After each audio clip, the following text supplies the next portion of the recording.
예, 오늘 오전에 함께 나눌 말씀의 제목은 오직 정의와 자비, 겸손 가운데 하나님과 동행하라입니다.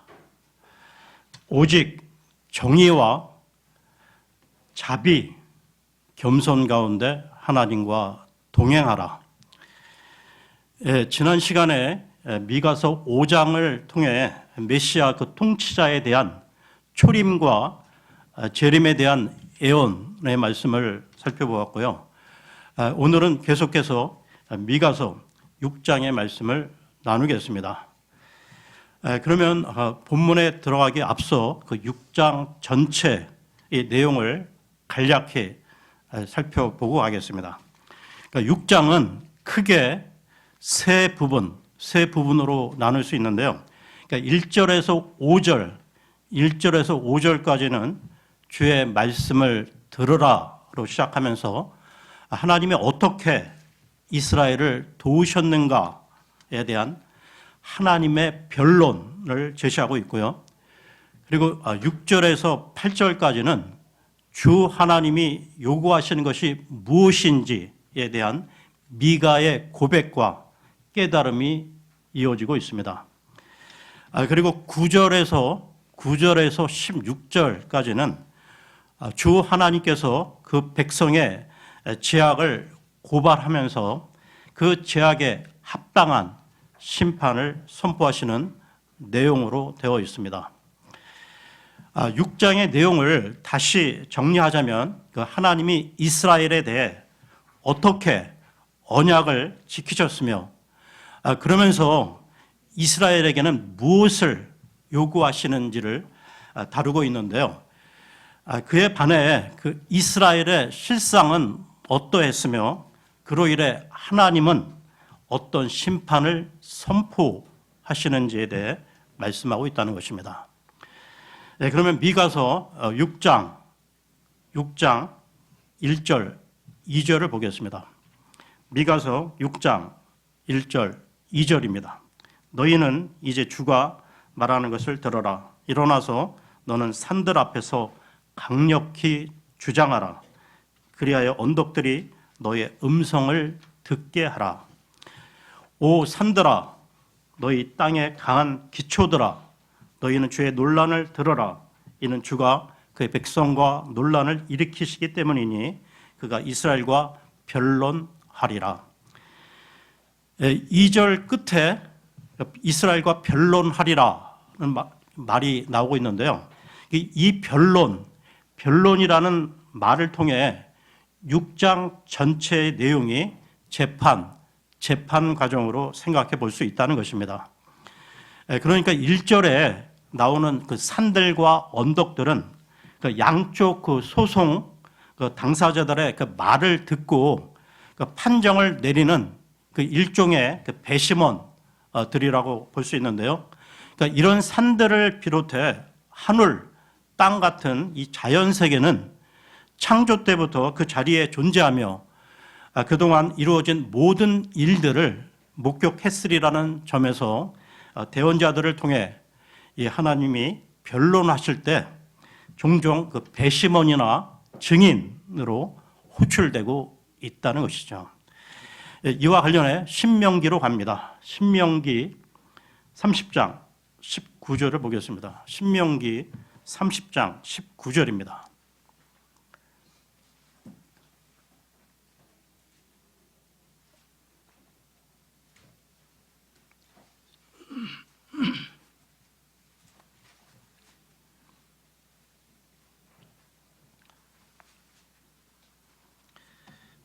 신명기 30장 19절입니다. 내가 이날에 하늘과 땅을 불러서 너희를 대적하여 기록하게 하노니 내가 너희 앞에 생명과 죽음, 복과 저주를 놓아 두었느니라. 그러므로 생명을 선택하여 너와 너희 씨 모두가 살 수 있게 하라. 그러면 다시 미가서로 돌아와서요. 미가서 6장 1절을 보시면 주 하나님은 이스라엘에게 그 산들과 언덕들을 향해 이스라엘 자신의 입장이 무엇이며 왜 정당한지 이야기해 보라고 말씀하시고 있습니다. 그러니까 이스라엘의 그 변론 내용이 무엇인지는 나와 있지는 않은데요. 그러니까 하나님의 그 변론 장면이 3절부터 나오고 있습니다. 미가서 6장 3절을 보겠습니다. 6장 3절입니다. 오 나의 백성아, 내가 너에게 무엇을 행하였느냐? 그리고 어떤 점에서 내가 너를 지치게 하였느냐? 나를 대적하여 증언하라. 예, 하나님은 이스라엘을 향한 그 하나님의 행하심에 무슨 문제가 있었는지를 묻고 계시는데요. 그러니까 이스라엘이 그 하나님을 그 괴롭게 했을지언정 하나님은 이스라엘을 괴롭게 하지 않으셨다는 것입니다. 계속해서요. 6장 4절을 보겠습니다. 이는 내가 너를 이집트 지역에서 데리고 올라왔고 종들의 집에서 너를 구속하였기 때문이라. 그리하여 내가 너의 앞에 모세와 아론과 미리암을 보냈도다. 이집트 땅 종 되었던 집에서 그 이스라엘을 구속해 내었다는 것은 그 이스라엘의 그 출애굽 그 시절을 회상할 때 그 빈번히 사용되는 표현인데요. 그러니까 하나님은 그 이집트 땅에서 종살이하던 이스라엘을 구출하셔서 그들을 자유롭게 하셨으며 또한 그 와중에 하나님은 모세와 아론과 미리암을 그들 앞에 보내셨다는 것입니다. 그러니까 그 아론은 모세의 형이고 미리암은 모세의 그 누이인데요.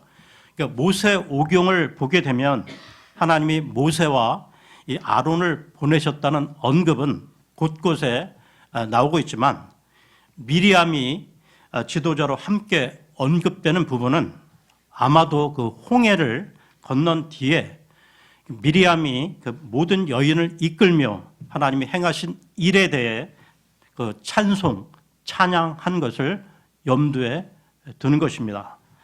이와 관련해서요, 출애굽기로 갑니다. 출애굽기 15장 19절, 출애굽기 15장 19절에서 21절입니다. 출애굽기 15장 19절에서 21절입니다.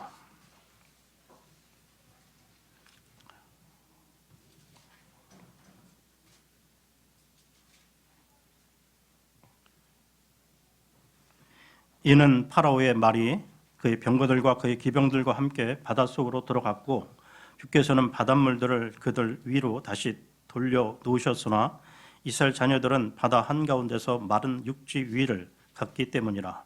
그런 다음에 아론의 누이인 여애언자 미리암이 그녀의 손에 탬버린을 들었더니 모든 여자들이 탬버린들을 들고 춤들을 추며 그녀를 따라 나왔더라. 그러자 미리암이 그들에게 응하였더라. 너희는 주께 노래하라. 이는 그분께서 영광스럽게 승리하셨기 때문이라. 그분께서 그 말과 그를 탄 자를 바닷속에 던지셨도다. 그러니까 하나님의 뜻을 알지 못하고 갈 길도 모르며 어떻게 하나님을 찬양할지 알지 못하는 이스라엘에게 하나님은 모세와 아론과 미리암을 보내셔서 그들을 가르치고 선한 길로 인도하셨다는 것입니다. 이 역시 그 선하게 인도하신 하나님의 은혜를 표현하고 있는 것이죠. 그러면 미가서로 돌아와서요. 미가서 6장 5절을 보겠습니다. 오 나의 백성아, 모압 왕 발락이 무엇을 도모하였는지와 부올의 아들 발라함의 시팀에서 길갈까지 그에게 무슨 대답을 하였는지를 이제 기억하라. 이는 너희가 주의 의를 알게 하려 함이라. 여기에 모압 왕 발락과 부올의 아들 발라함이 나오고 있는데요. 그러니까 이 내용은 민수기 22장에서 24장까지, 민수기 22장에서 24장까지 내용을 가리키는 것입니다. 즉 모압 왕 그 발락이 그 이스라엘과의 그 전쟁 가운데 이 대언자 발람을 불러 이스라엘을 저주하게끔 했는데요. 그러나 발람은 하나님이 저주하지 않은 백성을 내가 어찌 저주하겠는가 하며 도리어 그 야곱 즉 이스라엘이 티끌과 같이 많아지리라고 예언했던 것입니다. 그러니까 이에 발락이 화를 내며 발람을 쫓아내었으나 발람은 야곱에게서 한 별이 나올 것을 예언했다는 것이죠. 민수기로 갑니다. 민수기 24장 15절에서 17절까지 보겠습니다. 민수기 24장 15절에서 17절입니다.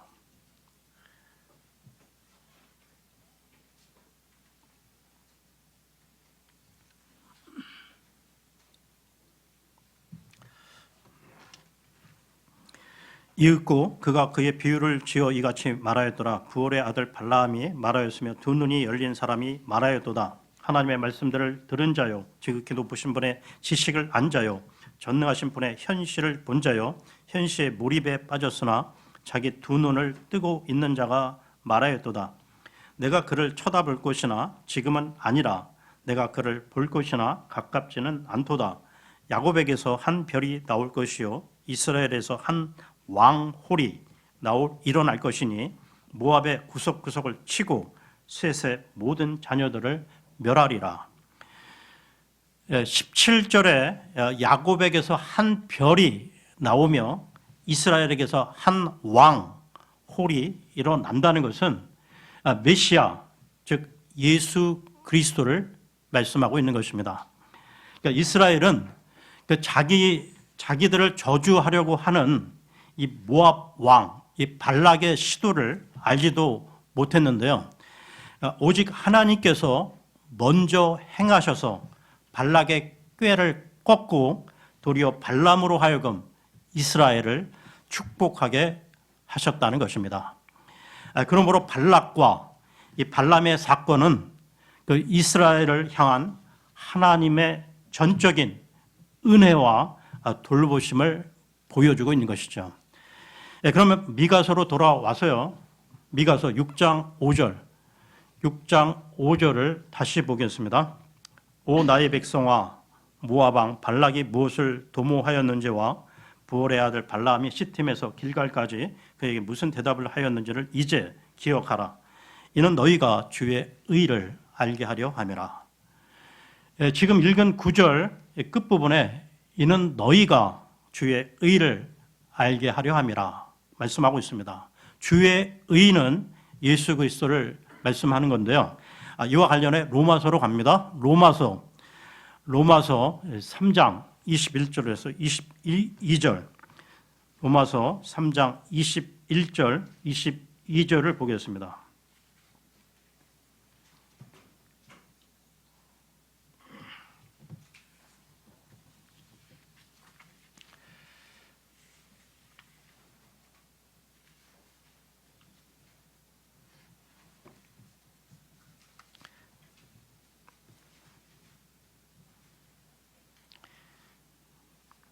그러나 율법과 예언서들로 증거된 하나님의 의가 이제 율법을 수반하지 않은 채 명백하게 드러나느니라. 곧 예수 그리스도의 믿음에 의하여 하나님의 의가 모두에게 이르고 믿는 모든 자들 위에 임하느니라.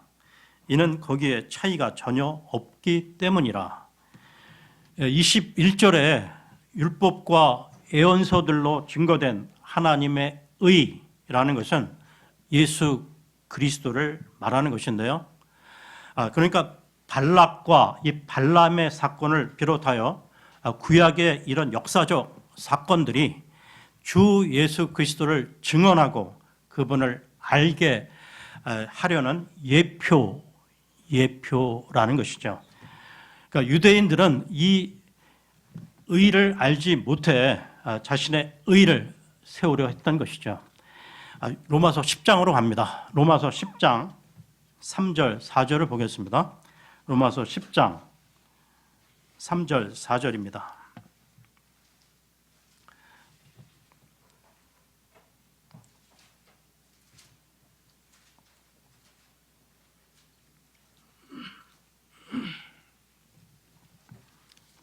10장 3절 4절입니다.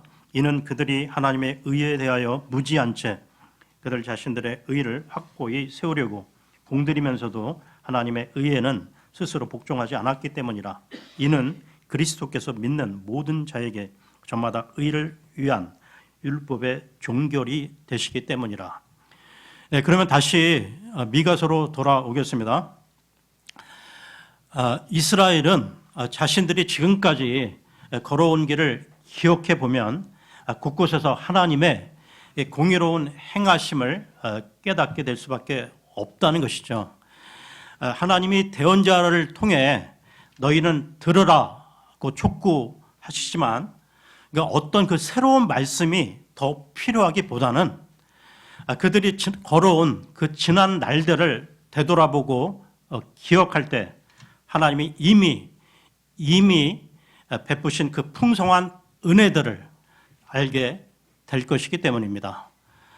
지금까지 하나님이 그 베푸신 그 은혜들을 기억한다는 것, 그것은 지금 은혜 시대를 살아가고 있는 우리들도 마찬가지로 할 수 있다는 것입니다. 그러므로 베푸신 주의 은혜를 기억한다는 것은 하나님 앞에서 살아가는 삶의 아주 중요한 측면이라 할 수 있다는 것이죠.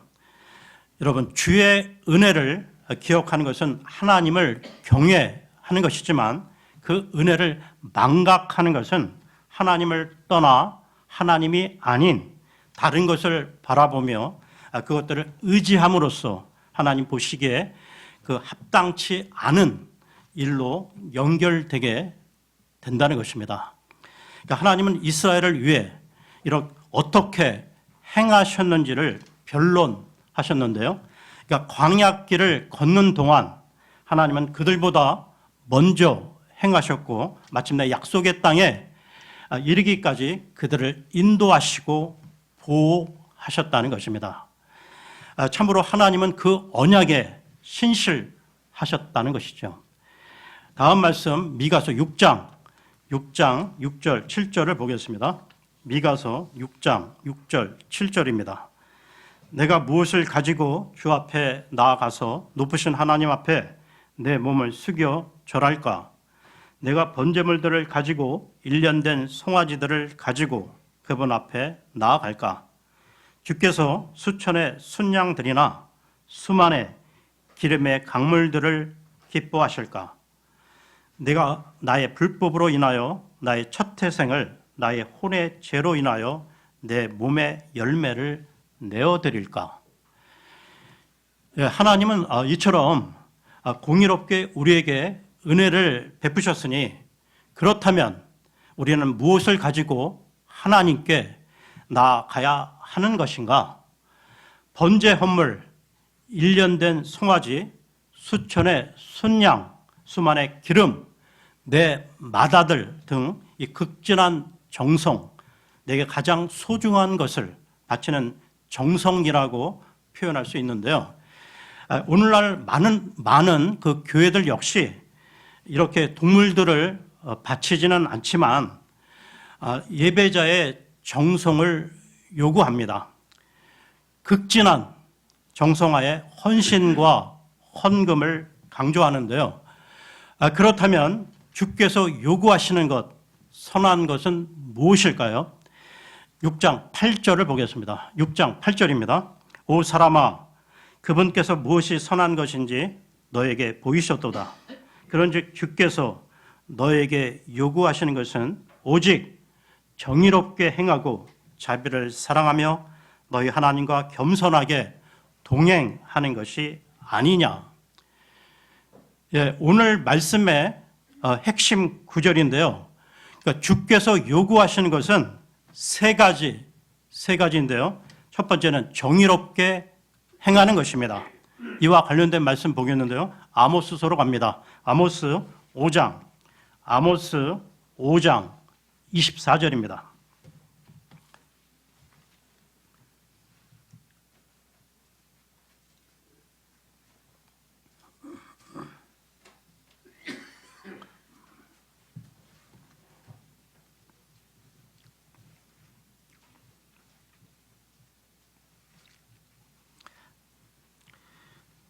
오직 공의가 물들같이 의가 힘찬 물줄기같이 흘러내리게 하라. 다시 한번 읽겠습니다. 오직 공의가 물들같이 의가 힘찬 물줄기같이 흘러내리게 하라. 특히 아모스 대언자는 이스라엘이 살기 위해서는 선을 구해야 하며 선을 구하는 것은 바로 공의, 정의를 세우는 것이라고 선포하여 미가처럼 선과 공의를 연결시켰던 것입니다. 여러분, 이런 공의는 그 종교적인 규례나 그 의식으로 되는 것이 아니라 일상의 삶 가운데 이루어져야 한다는 것이죠. 여러분, 다시 강조하지만 공의는 그저 갈망하고 소망하는 것으로 되어지는 것이 아니라 행해져야 한다는 것입니다. 그러니까 말로만 아니라는 것이죠. 그럼 다시 미가서로 돌아와서요. 주 하나님이 우리에게 요구하시는 것, 두 번째는 자비를 사랑하는 것입니다. 그러니까 자비를 사랑하라고까지 표현한 것은 이 자비를 구체적인 행동으로까지 표출해야 한다는 것을 의미하는 것이죠. 다음으로 주 하나님이 우리에게 요구하시는 것 세 번째는 겸손히 주 하나님과 동행하는 것입니다. 이 겸손과 관련된 구절을 보겠는데요. 잠언으로 갑니다. 잠언 11장 2절을 보겠습니다. 잠언 11장 2절입니다.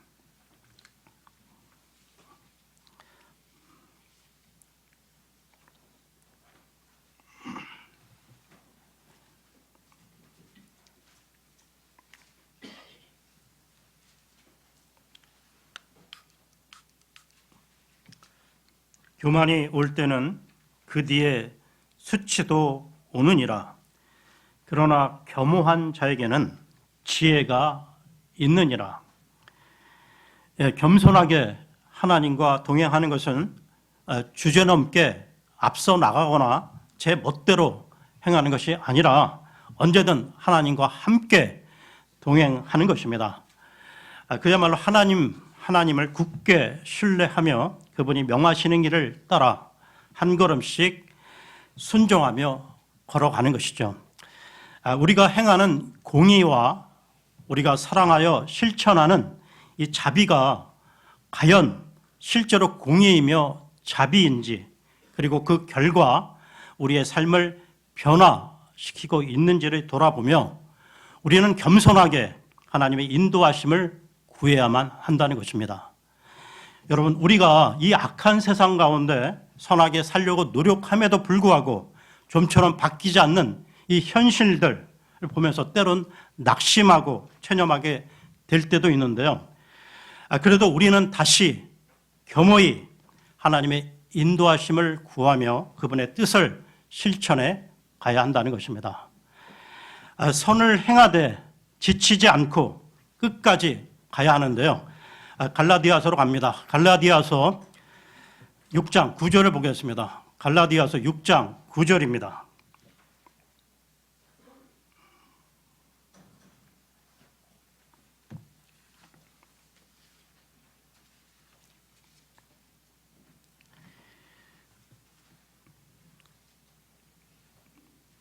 그런즉 우리가 잘 행하는 가운데 지치지 말자. 만일 우리가 기진하지 아니하면 적합한 시기에 우리가 거둘 것이기 때문이라. 이스라엘 사람들은 지극히 높으신 하나님께 나아가기 위해 번제와 일련된 송아지와 수천의 순양, 수만의 기름, 심지어 이 죄를 속하기 위해 맏아들까지도 바칠 태세였는데요. 그러나 정작 하나님이 찾으시는 선한 것은 공의를 행하고 자비를 베풀며 겸손히 하나님과 함께 걸어가는 것입니다. 다시 말해 지극히 높으신 하나님, 만물의 주인이신 이 하나님께 바칠 것은 눈에 보이는 어떤 그 희생물, 물질보다는 일상생활 가운데 하나님을 신뢰하며 공의와 자비를 실천하라는 것이죠. 여러분, 구약 그 율법의 정신, 그 본질은 물질에 대한 것이 아니었다는 것입니다. 이와 관련해 예수님도 같은 맥락의 말씀을 하셨는데요. 마태복음으로 갑니다. 마태복음 23장 23절을 보겠습니다. 마태복음 23장 23절입니다.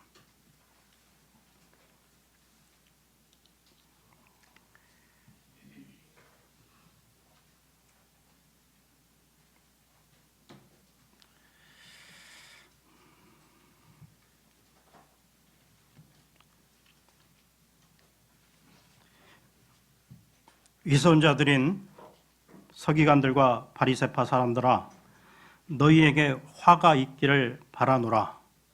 이는 너희가 박하와 아니스와 쿠민의 11조는 내면서, 여기 나오는 박하는 식용 식물이고요, 이 아니스와 쿠민은 조미료, 그 향신료의 일종으로, 그러니까 이 유대인들이 이 박하, 아니스, 이 쿠민 이런 사소한 것에까지 11조를 철저하게 했다는 것을 과시하는 건데요. 즉 자신들의 의를 과시하는 것입니다.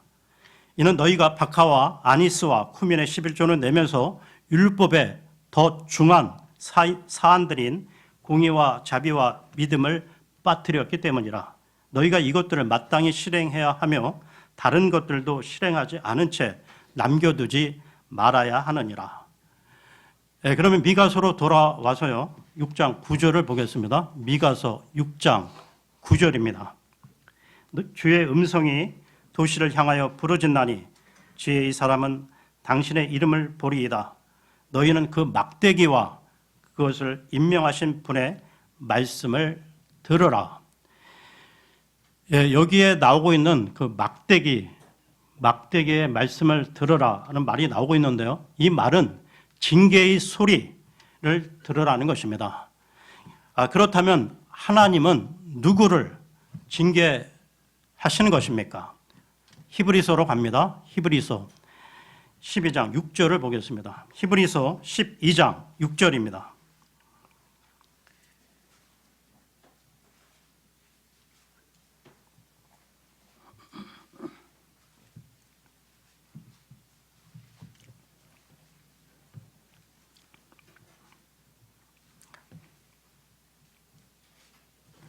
이는 주께서 사랑하시는 자를 친히 징계하시고 그분께서 받아들이시는 모든 아들마다 채찍질하시기 때문이라. 주님께서 이스라엘을 징계하신 것은 그들을 사랑하시고 받아들이시기 때문이라는 것입니다. 주님께서 우리 하나님의 자녀들을 징계하시는 것도 마찬가지인데요. 그러니까 징계를 통해 회개하고 바로 잡게 되는 것은 복된 일이라는 것입니다.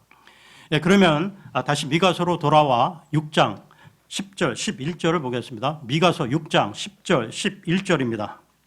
사악한 자의 집에 사악한 보물들과 가증하게 줄여놓은 도량이 아직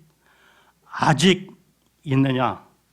내가 사악한 저울들과 속임수로 가득한 저울추들을 담은 가방과 더불어 그들을 순수하다고 여기겠느냐? 사악한 저울, 속이는 추로 벌어들이는 소득은 사악한 재물이라는 것이죠. 여러분, 우리 속담에도 이 개같이 벌어 짐승같이 정승같이 쓴다는 말이 있지만, 그렇다고 불이하게 이 벌어들이는 이 소득을 정당화시킬 수는 없다는 것입니다.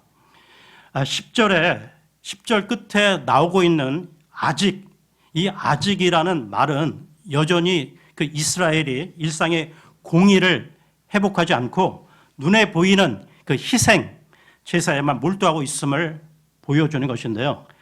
그 점에서 예루살렘 그 성전이야말로 이런 죄악의 온상일 수 있음을 말해주고 있는 것입니다. 그러므로 이스라엘이 그 스스로 점검해야 할 것은 그들의 희생 제사와 정성의 그 부족이 아니라 그들 삶의 현장인 시장 통해서 시장 그 현장에서 사용하는 저울과 저울추라는 것입니다. 그러니까 출애굽의 하나님과 그 이스라엘의 저울추가 직결되어 있음을 보여주는 레위기로 갑니다. 레위기 19장 35절에 36절을 보겠습니다. 레위기 19장 36절입니다.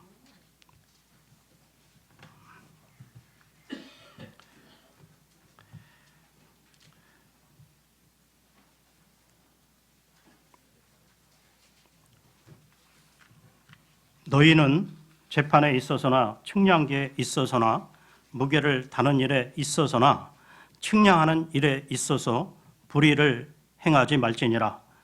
너희는 공정한 저울들과 공정한 저울추들과 공정한 에파와 공정한 흰을 지닐지니라.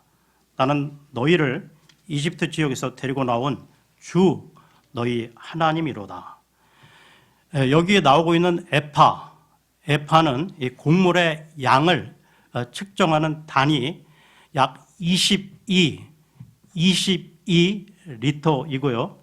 여기 또 나오는 흰은 액체의 양을 재는 단위로 1흰은 3.67리터로 알려져 있습니다.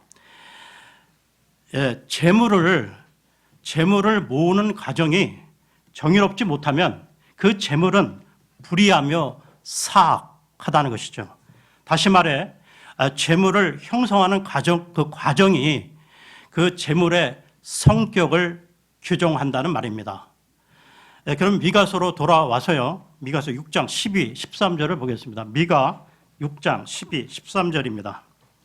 이는 그곳에 부유한 사람들은 폭력으로 가득 찼고 그곳에 거주자들은 거짓말들을 내뱉었으며 그들의 혀는 그들의 입안에서 속임수로 가득하기 때문이라. 그러므로 나 또한 너를 침으로써 너를 병들게 하고 너희 죄들로 인하여 너를 황량하게 하겠노라. 여기 폭력이 나오는데요. 이 폭력은 노아 시대 그 하나님이 그 홍수로 온 세상을 그 진멸하신 큰 원인이 되었다는 것이죠. 그러니까 다른 그 대원서들에서도 이 줄기차게 고발하는 사항이기도 하다는 것입니다.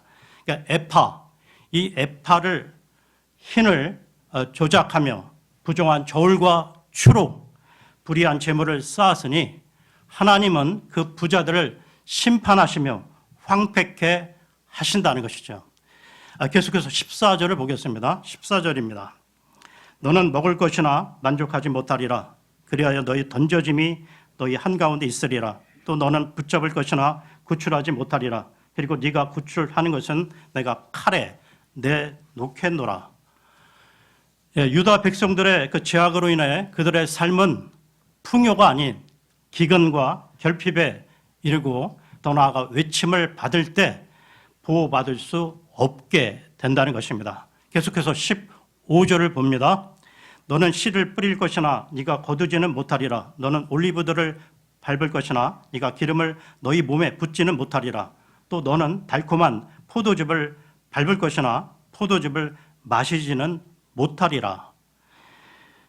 하나님을 떠난 이스라엘, 죄악에 빠진 그들의 모든 수고가 헛수고가 된다는 것입니다.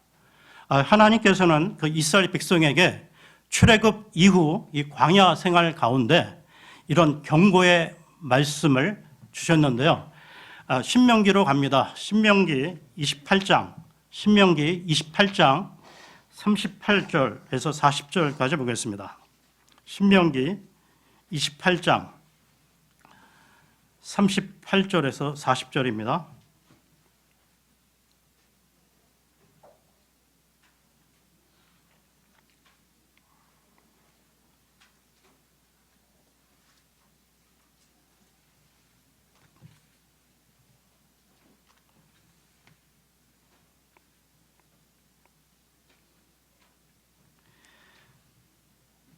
28장 38절에서 40절입니다. 너는 많은 씨를 가지고 나가 밭속에 심을 것이나 조금밖에 거두지 못하리라. 이는 메뚜기가 그것을 먹어 치울 것이기 때문이라. 너는 포도원들을 세우고 그것들을 손질할 것이나 그 포도즙을 마시지도 못하고 포도들을 거두지도 못하리라. 이는 벌레들이 그것들을 먹을 것이기 때문이라. 너는 너희 온 지경들에 걸쳐 올리브 나무들을 보유할 것이나 네가 그 기름을 너 자신에게 붓지 못하리라. 이는 너희 올리브가 그의 열매를 떨굴 것이기 때문이라. 그럼 미가서로 돌아와서요. 미가서 6장 16절을 보겠습니다. 미가 6장 16절입니다.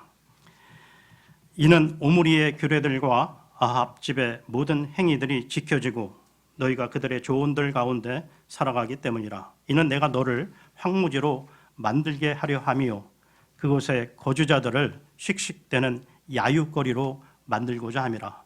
그러므로 너희는 나의 백성의 치욕을 짊어지리라.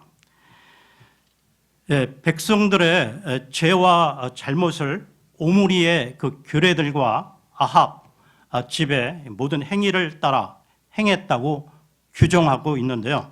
그러니까 오므리와 아합은 여로보암의 죄를 따라 바알을 숭배하고 그 북이스라엘로 하여금 범죄케 한 악한 왕들이었다는 것입니다. 그러니까 예루살렘의 그 부자들이 그 오므리와 아합의 행로를 따랐다는 것은 그들이 일상에서 저지른 그 폭력으로 판명되며 그 폭력의 출발은 불의한 에파와 흰 그리고 불의한 저울과 추였다는 것이죠. 결국 그들은 하나님의 백성이기는 하나 주 하나님께서 참으로 요구하시는 것이 무엇인지를 몰랐기에 멸망당하고 세상의 조롱거리가 되었다는 것입니다. 그러므로 미가 대언자는 오늘도 우리를 향해 외치고 있는데요. 그것은 선하게 살아가라는 것으로, 선하게 살아가는 것은 오직 공의, 정의를 행하고 자비를 베풀며 겸손히 하나님과 함께 한 걸음 한 걸음 걸어가는 것입니다. 즉 우리 그리스도인들이 이 악한 세상 가운데 조롱거리가 아닌 간증이 있는 삶을 살아가야 한다는 것입니다. 오늘은 여기까지 하겠습니다. 감사합니다.